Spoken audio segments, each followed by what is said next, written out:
All right, what is going on, everybody? Welcome to the Touchdown Glass Podcast. I am your host, Michael V. Jones, and here we are keeping it 100% real. No crazy hot takes or agendas, just good old fashioned football talk the way you like it. And as always, I appreciate you tuning in. All right, well, it's just a crazy time for football all the way around, right? We got the college football playoff. The bracket is set. So congratulations to Oregon, Georgia, Boise State, Arizona State, Texas, Penn State, Notre Dame, Ohio State, Tennessee, Indiana, SMU, and Clemson. So, this is we have no precedent for this. So it's going to be wild. It's going to be fun. Obviously there's some bitterness about Alabama not getting in and SMU. To that, I say, you know what, Alabama, you've had your time. You're a great football program, and you'll be back. You just weren't a part of the initial college football playoff. You'll live to fight another year. All right. And that's, no disrespect to Crimson Tides fans. That's just objectively how I feel. And good for SMU. SMU football was a powerhouse back in the day, the days of the Pony Express. The great Dandy Don Meredith came from that school. So, good for that program to be in that spot. Two Texas teams. We got the Texas Longhorns out of Austin and uh, SMU right there in the Dallas area. So very exciting stuff. All right, that's enough of that. We want to talk pro football. All right, so let's review the week that was week 14, and we start on Thursday Night Football, and this was a great one. The Detroit Lions uh, uh, beat the Green Bay Packers 34-31. The Lions go to 12-1. The Packers fall to 9-4. Jared Goff, 32 of 42, 283 yards, 3 touchdowns, 1 interception. Uh, Tim Patrick, 6 grabs, 43 yards, 2 touchdowns. Jamison Williams, 5 grabs for 80 yards. Jordan Love, 12 of 21 touchdown. Josh Jacobs, 18 of 66, 3 touchdowns, and Christian Watson, 4 grabs for 114 yards. So the Lions were up 17-7 at halftime. The Packers came thundering back 21-17 with 11:15 left in the third quarter. So things just changed very quickly there. The lead was exchanged a few more times, and then it was tied up in the fourth. And then Dan Campbell took that risk, maybe big cojones, more guts than brains, right? He went in field goal range. I think it was about 35 seconds left. The Packers had no timeouts. The clock was stopped.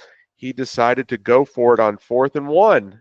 They don't make it. Packers get the ball back, have a chance to drive down and kick the game winner. He could have kicked it, and the Packers would have had little time, no timeouts. He chose to, hey, I'm going to take the clock out of this equation totally, and it paid off. First down, and Jake Bates does it again, 35-yard game winner as time expires. So we know Dan Campbell's a risk taker, and it's paid off for him big dividends in the regular season. But we saw what happened in last year's NFC Championship game may have cost the Lions a chance to go to the Super Bowl. So, is he going to kind of, tailor his approach as they get into the postseason a little bit and, play some, and even though Green Bay's a really good team, they're going to maybe even play some better teams. So I guess we'll have to wait and see. My gut feeling is he's going to stick to who he is and, keep rolling the dice. Living on the edge.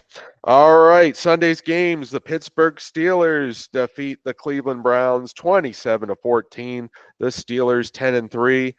The Browns, the exact opposite of that, 3-10. So Russell Wilson 15-26, 158 yards, 2 touchdowns. Najee Harris 16 carries, 53 yards, and a score. And Pat Fryermuth gets in the end zone for the second week in a row, and he had 3 grabs for 48 yards. Jameis Winston, 24 of 41, 212 yards, 2 touchdowns, 2 picks.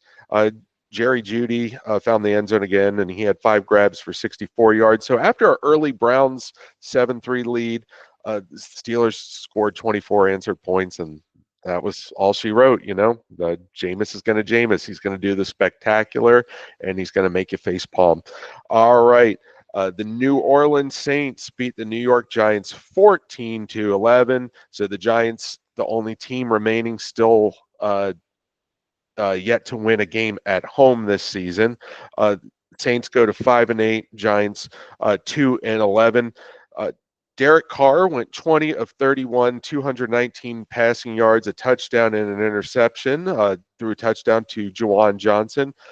Alvin Kamara with 79 total yards. Drew Lock for the Giants, 21 of 49, 227 yards and an interception. He was also the leading rusher with 5 carries for 59 yards. Tyrone Tracy Jr., 83 total yards and a touchdown. And Malik Neighbors, 5 grabs for 74 yards.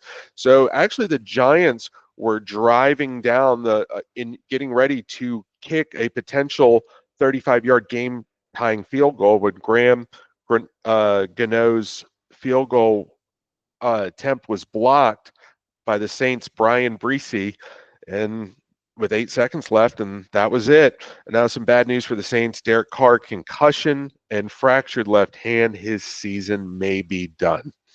All right, the Miami Dolphins beat the New York Jets in overtime, 32-26. Miami 6-7. The Jets go to 3-10.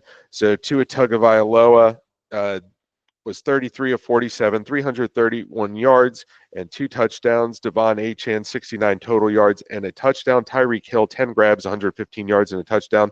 Jalen Waddle, 9 catches for 99 yards. Aaron Rodgers, 27 of 39, 339 yards and a touchdown. Isaiah Davis for the Jets had 67 total yards and a touchdown. Garrett Wilson, 7 catches for 114 yards, and Devontae Adams, 9 grabs, 109 yards, and a score. So this was a back-and-forth game. It came down to Jason Sanders kicking a 52-yard game-tying field goal to send it to overtime, in which Tua found tight end Jonnu Smith for a 10-yard touchdown pass, and things just continue to go downhill for the Jets, and the Dolphins stay alive in the playoff picture. It's going to be a tough stretch for them, but they're staying alive. And Tua's actually, since returning, is playing very well. He's throwing for a lot of yards, and those receivers are looking like those playmakers that we're used to with the Dolphins. It just makes a big difference when you have your starting quarterback back at the helm. All right, the Jacksonville Jaguars beat the Tennessee Titans 10-6 in a forgettable Sunday afternoon. Both teams at 3-10. Mac Jones, 23 of 31, 220 yards and 2 picks. Tank Bigsby with the game's lone touchdown. He had 18 carries for 55 yards, and rookie sensation Brian Thomas Jr., 8 grabs and 86 yards. Will Levis, 19 of 32, 168 yards. Tony Pollard had a 100-yard game on 21 carries, and Calvin Ridley, 7 catches for 59 yards. So the Jaguars win this one despite losing the turnover battle and time of possession. So kind of a head-scratcher. 2 bad teams. This is what you get. All right, the Minnesota Vikings defeat the Atlanta Falcons 42-21 in the Kirk Cousins Bowl. So Kirk Cousins, not the best return to his old stomping grounds. 23 of 37, 344 yards, but no touchdowns and 2 interceptions. So in the last 4 games, that's 8 interceptions and no touchdown passes for Kirk Cousins. Yikes. Bijan Robinson did rush 22 carries, 92 yards, and a touchdown. Darnell Mooney, 6 catches, 142 yards, and Ray McLeod, 8 grabs for 98 yards. On the other hand, Sam Darnold, what a day. 22 of 28, 347 yards, and 5 touchdown passes. Aaron Jones, 13 carries, 73 yards, and a touchdown. Jordan Addison, 8 catches, 133 yards, and 3 touchdowns. And Justin Jefferson did his best to match it. 7 catches, 132 yards, and 2 touchdowns. Now, this game was 21 all into the fourth quarter, but the Vikings just exploded on the Falcons. 21 points in the fourth and shut them out in the fourth. And, that was it. Now these Vikings, they got the top wild card spot if the playoffs were to start today, but they're not exactly out of that division yet. Now, they did lose once to Detroit in a close game, so they'll get them again. And they're only one, so really they're just one game back. So NFC North is going to be an exciting finish. And remember, the Lions have a lot of players hurt on defense. So if this is a sign of things to come for the Vikings and their offensive pick back up, watch out. All right, the Philadelphia Eagles beat the Carolina Panthers 22-16. Jalen Hurts 14-21, 108 yards, 2 touchdowns. Saquon Barkley, another 100-yard game, 124 yards on 20 carries. A.J. Brown, 4 receptions for 43 yards.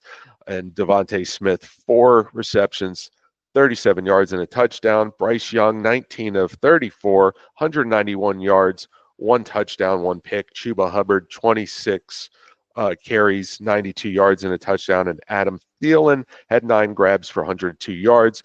But really, the Panthers really played the Eagles hard, and it looked like they might pull off the upset. But rookie Xavier Legette appeared to have caught a potential game-winning touchdown. It turned out he didn't have full control of the ball, and the Eagles escape out of Carolina with a win. All right, the Tampa Bay Buccaneers defeat the Las Vegas Raiders 28-13. Baker Mayfield, 18 of 29, 295 yards, 3 touchdown passes and 2 interceptions. Rashad White, 17 carries, 90 yards and a touchdown. Cade Otton had 3 grabs for 70 yards. And Jalen McMillan, 4 receptions, 59 yards, and 2 touchdowns. For the Raiders, Aiden O'Connell, 11 of 19, 104 yards and an interception. He did have a rushing touchdown, and he did get hurt in the game. It looked pretty ugly, but good news, he's back at practice and may potentially play this upcoming Sunday. So good news for the Raiders there, I guess. I mean, you're 2-11. Desmond Ritter came in the game 12 of 18 for 101 yards. Sincere McCormick was the Raiders' leading rusher with 15 carries, 78 yards. And Michael Mayer, tight end, not Brock Bowers this time, was the leading receiver, 7 receptions, 68 yards. So this game was 14-10 into the fourth quarter, but the Bucs put it away with 2 touchdowns. The Buccaneers now with that Atlanta loss, are in the NFC South lead. Now it's a very slim lead because they have lost twice to the Falcons, so if they finish with the same record, it's the Bucs division. But it should be a fun finish there in the NFC South, which we're normally like, it's such a crappy division. But maybe Atlanta can get things, turn things around a little bit, and make a push, and should be fun to see who crosses that finish line. All right. The Seattle Seahawks beat the Arizona Cardinals 30-18. The Seahawks leading the NFC West now, building a little bit of a cushion at 8-5. The Cardinals are now 6-7 after it looked like they might be the top dog in the division for a couple weeks. And the Seahawks have swept the Cardinals, so this really is a big blow to the Cardinals' chances at getting that NFC West title and getting back to the playoffs. Geno Smith, 24 of 30, 233 yards and a touchdown. And what a big game from Zach Charbonnet. 22 carries, 134 yards, 2 touchdowns, 7 receptions for 59 yards. Jackson Smith and Jigba, 5 receptions, 82 yards and a touchdown. For the Cards, Kyler Murray, 25 of 38, 259 yards, 2 touchdowns, 2 picks. James Conner, 18 carries, 90 yards. He also had a receiving touchdown, and Trey McBride, 7 grabs for 70 yards. So after a early Arizona lead in which they led 7-0, it's pretty much all Seahawks as they led at the half 24-10 and just had the game in control from there on out. So again, kind of like the NFC South, so this is another tight division race. No real juggernauts, but some teams that do have some playmakers and maybe get in the playoffs could do some damage and pull some upsets. So another fun division race to keep an eye on. All right, the San Francisco 49ers manhandled the Chicago Bears 38-14. The Niners go to 6-7. The Bears, after starting 4-2, the Chicago Bears are now 4-9. So 7 losses in a row. The coaching change has not made a difference yet. Right? Thomas Brown took over for Matt Eberflus, and well, let's start with the Niners. Brock Purdy, 20 of 25, 325 yards and 2 touchdowns. Isaiah Guerrero, 15 carries, 78 yards, and 2 touchdowns. Now, he did sprain his foot, but he is actually hoping to play in Thursday's game, which is good news for the Niners since they are very thin at running back. George Kittle, a monster performance, 6 catches, 151 yards. He just runs so violently when he has the ball in his hands. And Jawan Jennings, 7 catches, 90 yards, and 2 touchdowns, caught both of Brock Purdy's touchdown passes. For the Bears, Caleb Williams, 17 of 23, 134 yards and 2 touchdowns. DeAndre Swift, 14 carries, only 38 yards. And DJ Moore, 6 grabs for 49 yards. Rome Odunze, 4 catches, 42 yards, and he caught both of Caleb Williams' touchdown passes. So the Bears had more first half punts, 5, than total yards, 4. It was just absolutely pathetic. A dominant performance by the San Francisco 49ers. They led 24-0 at the half. The Bears were able to get a little something going in the second half. But I guess my only explanation for this for the Bears is, they had a 10-day layoff. Their coach was fired. And they just came into this one flat. And they're just on such a bad losing streak, and they've just had some crushing, heartbreaking losses. Now it was just time for them to get their ass handed to them, and that's exactly what happened. So, anyway, the Los Angeles Rams beat the Buffalo Bills in a real barn burner and a real fun one to watch, 44-42. So those Rams just a game back behind the Seahawks at 7-6. The Bills fall to 10-3, a devastating blow to them as they were kind of trying to keep pace with Kansas City, having that win over Kansas City and waiting for them to slip up again. So maybe they'd have a shot at home field advantage. So this might be a crushing blow to that. Matt Stafford, 23 of 30, 320 yards, 2 touchdowns. Kyren Williams, 29 carries, 87 yards, 2 touchdowns. Puka Nacua, another big game, 12 catches, 162 yards and a touchdown. And Cooper Kupp, 5 carries, 92 yards and a touchdown. So for Josh Allen, in a losing effort, 27 of 37, 342 yards, 3 touchdowns.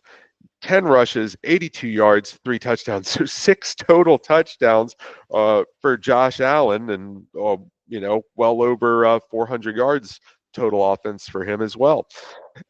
Khalil Shakir, 5 catches, 106 yards and a touchdown. He's just looking great in the slot. The Bills had Cole Beasley for all those years, who was their dependable slot guy. I mean, I think this guy just really fills that role very nicely. Amari Cooper, 6 catches, 95 yards. So in this game, a combined 902 yards of total offense, combined 53 first downs, only 5 punts between 2 teams, and no turnovers for either team.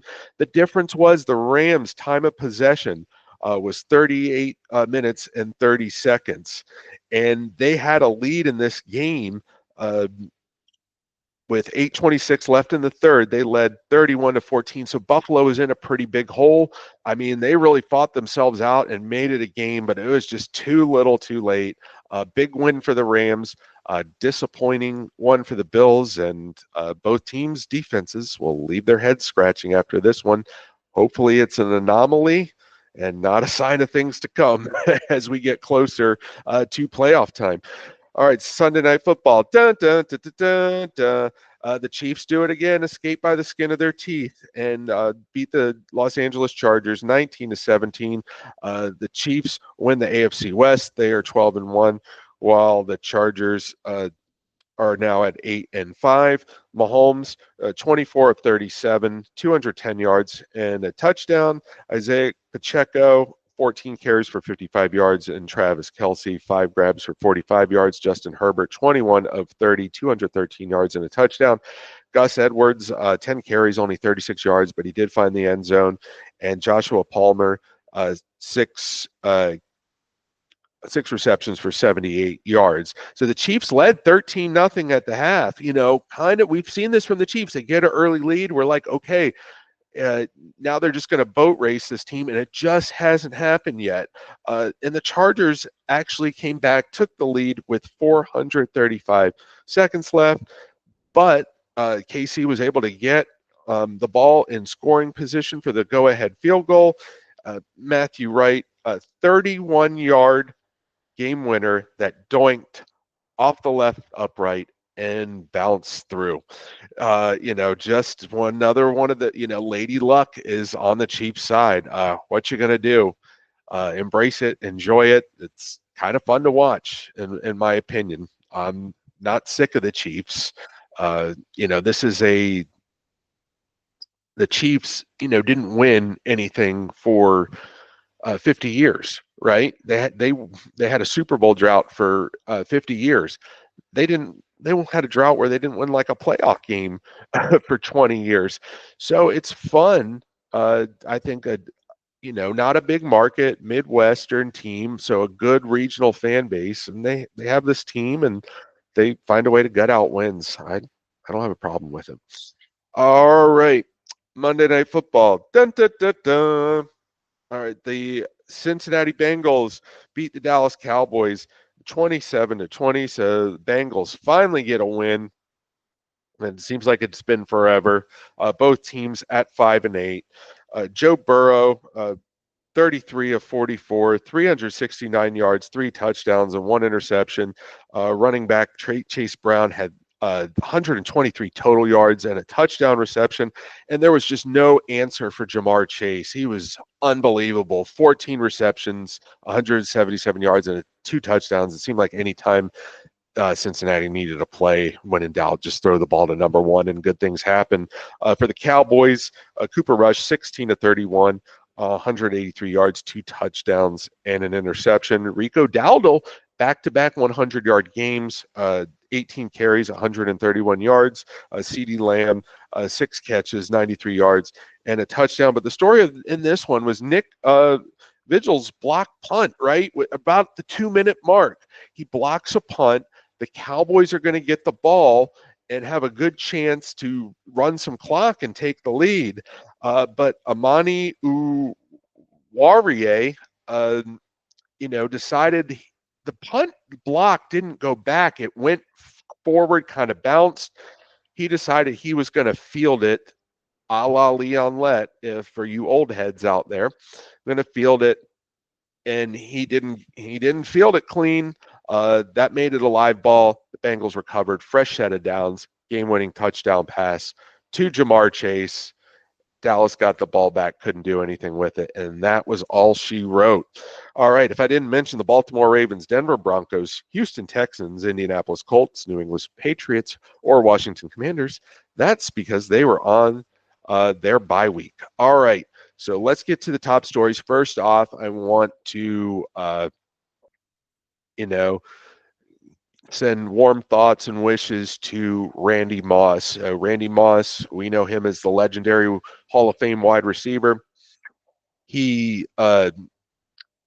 has been working for ESPN. He's had to take a leave of absence, and he is fighting liver cancer. So, Randy, football fans all over, we give you our love and support as you go through this battle. We are rooting for you all the way.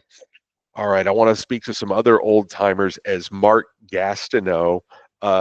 There's been a clip of, I guess ESPN's going to do a special where Mark Gastineau, who for you guys, some of you younger guys don't know this, the New York Jets had this defensive line. They were called the New York Sack Exchange in the 80s.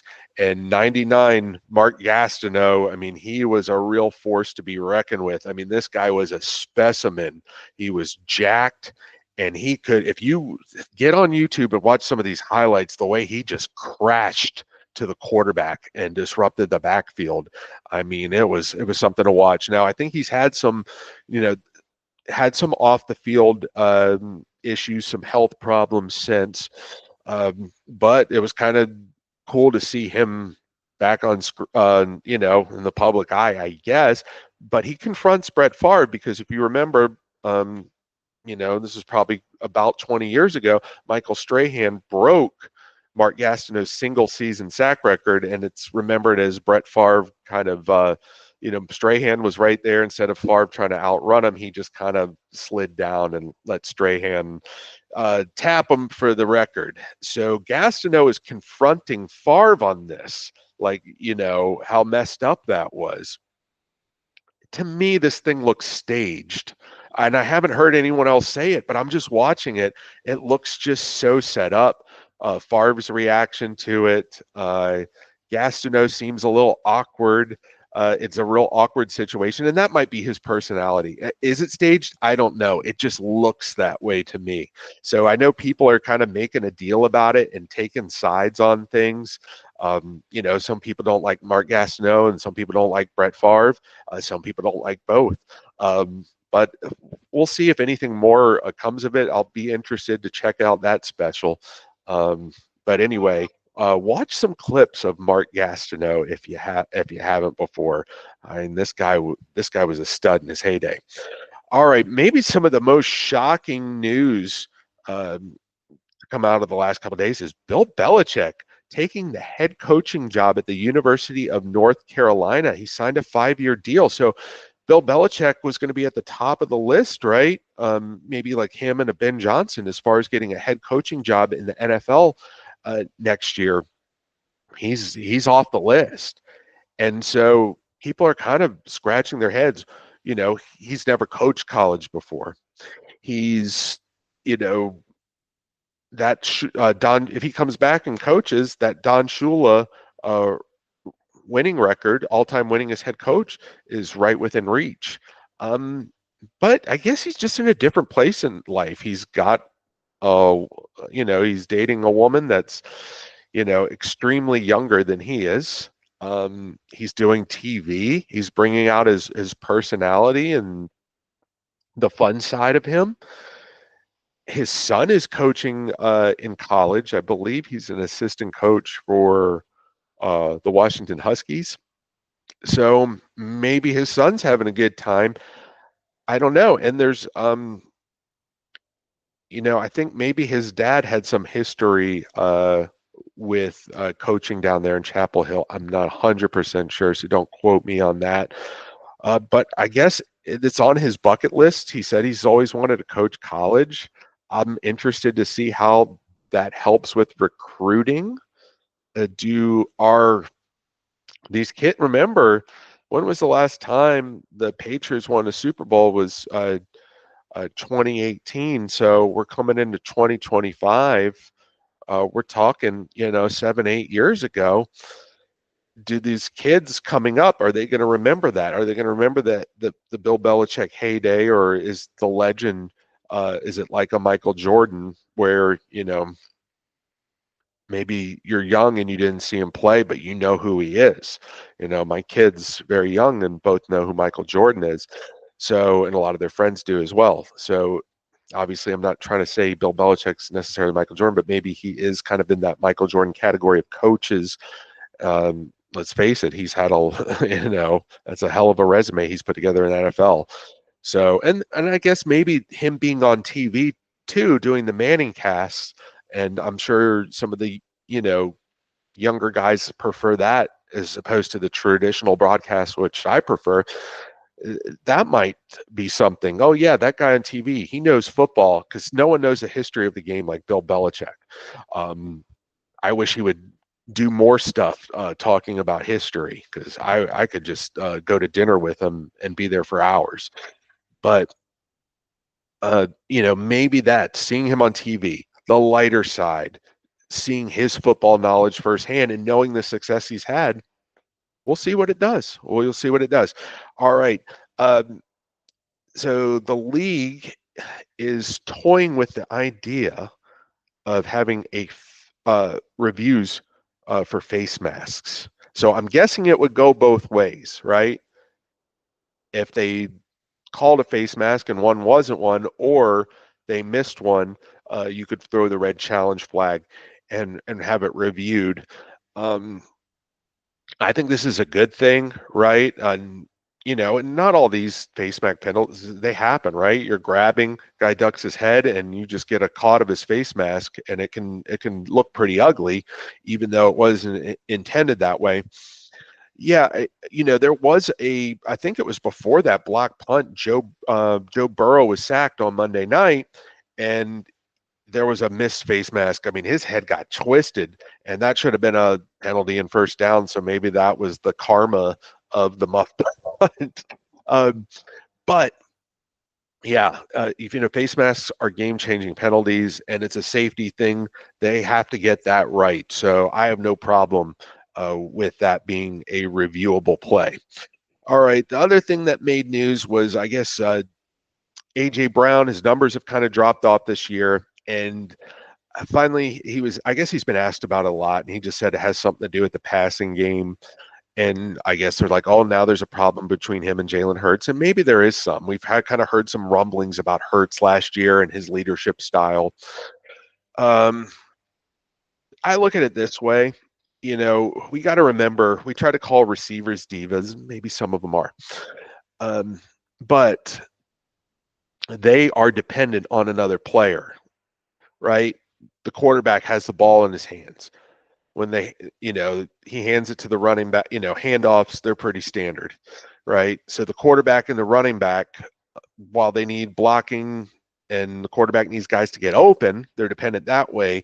They have control of having the ball in their hands, whereas the receiver is totally dependent on the quarterback. So I think maybe he could also be referring to not so much Hurts, but the type of play calling that Kellen Moore is doing. Now with the Eagles, they have a good problem. They have so many playmakers, and there's only one football. And I think that's what A.J. Brown is a victim of. And I understand it from Brown, the frustration. And you might say, oh, hey, you're winning games. Why are you complaining? You got to remember, these guys are playing for contracts. Careers don't last forever. The team can trade you anytime. And you got to be ready for your next stop. A.J. Brown's a young man. He's got more football left in front of him. And when you're at that top of the food chain of receivers, and then you slip, and look at the guys that are up there, the Jamar Chases and the Justin Jeffersons, you want to be up there with them.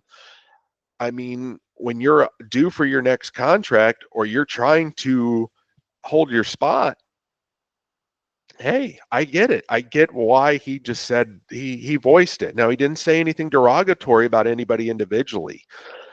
So maybe he shouldn't have said it, but I get why he did it, right?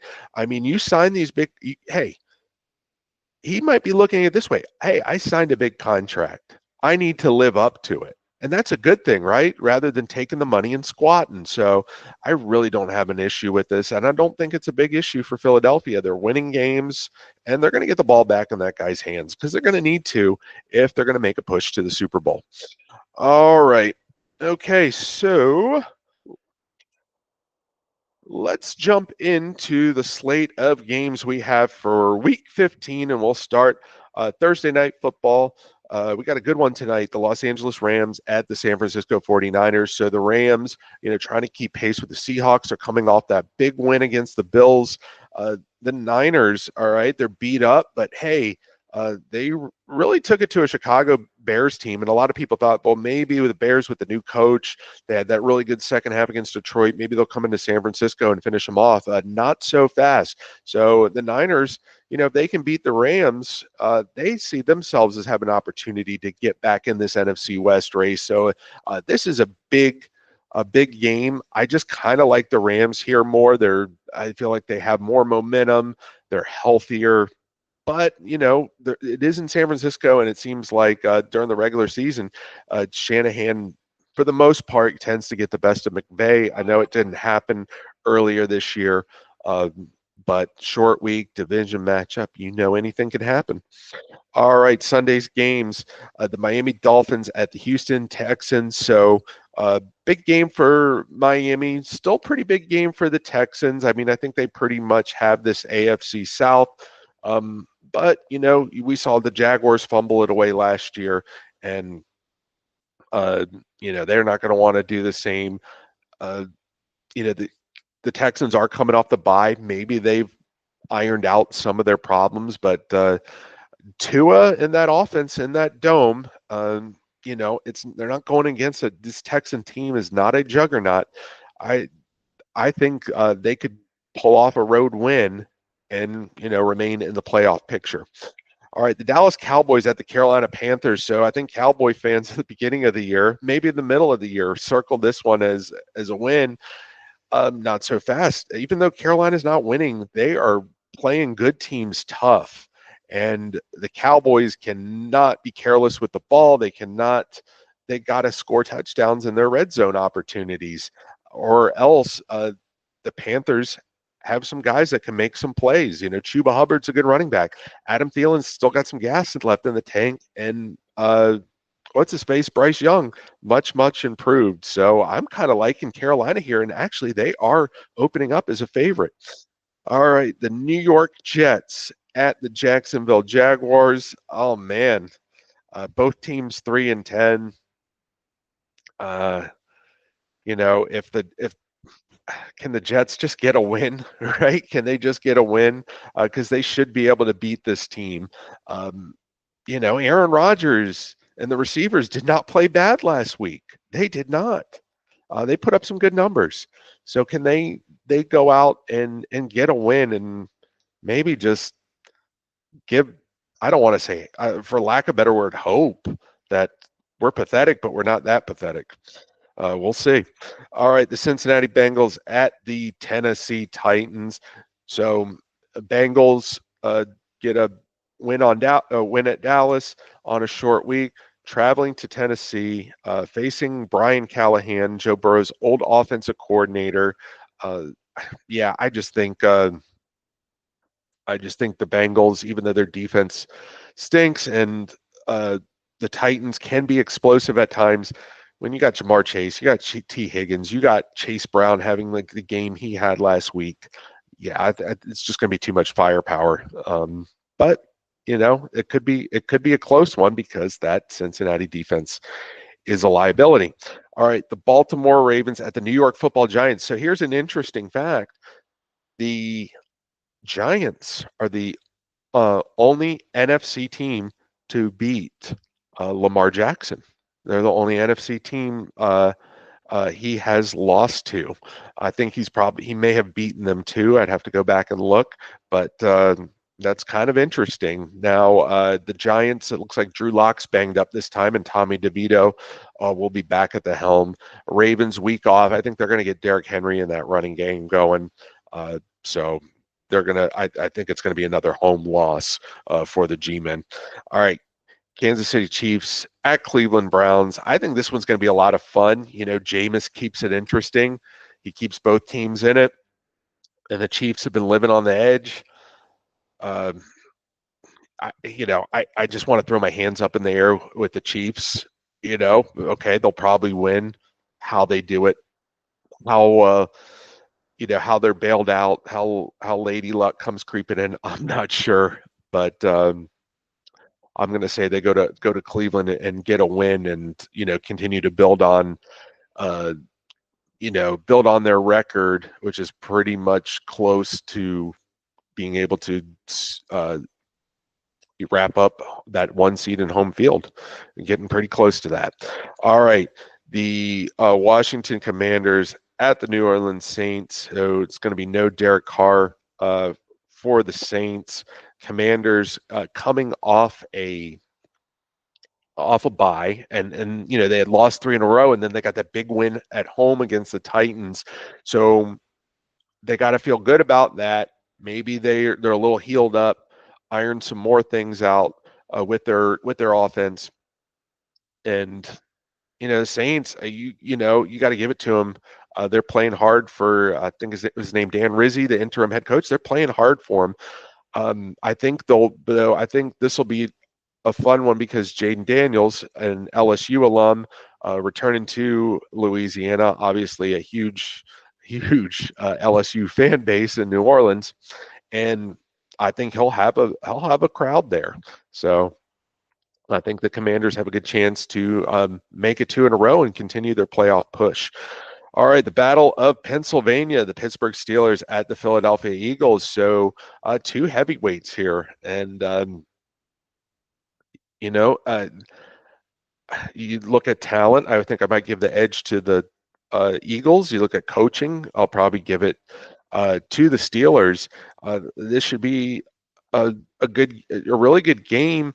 We thought we were kind of going to get that with Baltimore and Philadelphia, and then Philly just ended up taking it to them, especially, as that game went on after Baltimore had an early lead. So can the Steelers continue their winning ways, play smart football, protect the football? Because if they do, I think they have a shot here. Um, but you know, the Eagles and all their playmakers, Watt's got to get after Hurts. I think that's the key. Get after Hurts, get him rattled. Because if you do, he will make a mistake or two. But that's a good offensive line, and Jalen Hurts is elusive, so that is a big if. All right, the Tampa Bay Buccaneers at the Los Angeles Chargers, two teams that kind of mirror each other, right? Not great, but very good. Not a lot of stuff that pops off the wall, but a lot of grit and heart with both these teams. It's one of these ones that could go either way. I think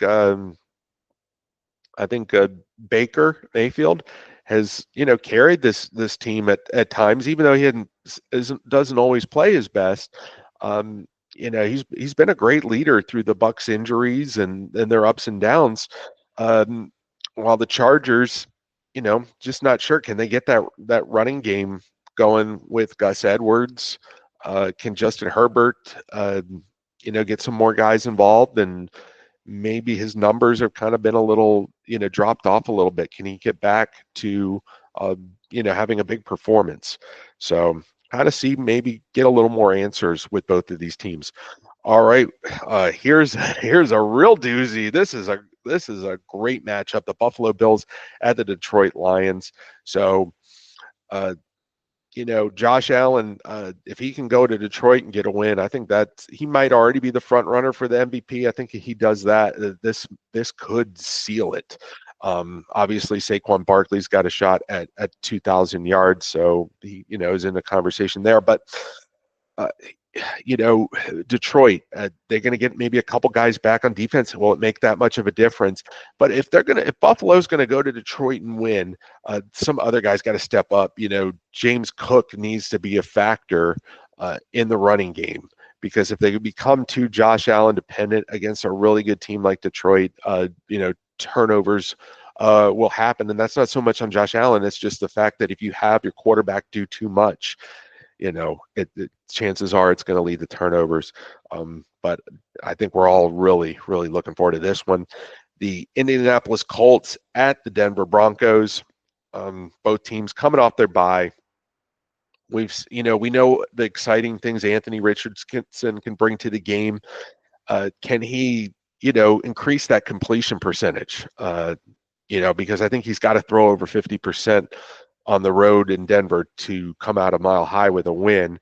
And Bo Nix, in the conversation for a rookie of the year, I still think Jaden Daniels is got a little more flash, a little more ahead, but Bo Nix has really surprised me. And can the Broncos get back in the playoffs, as they haven't been there since 2015? The 2015 season which was the last time they won the Super Bowl as well. So, yeah, can Denver make that final push to the playoffs? That would be exciting for Orange Crush Nation. All right, the New England Patriots at the Arizona Cardinals. So New England coming off a bye. Another really good rookie quarterback. Don't look at the record. If you look at the tape, Drake May is making some plays, and he's proven definitely worthy of where he was selected. As for the Cardinals, you just want to see them get back on track.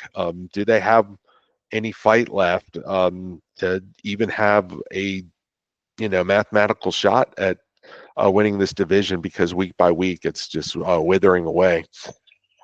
All right, Sunday Night Football. Dun, dun, dun, dun, dun, dun. The Green Bay Packers at the Seattle Seahawks. So Green Bay actually struggles against winning teams. Struggles to win. They don't necessarily play bad.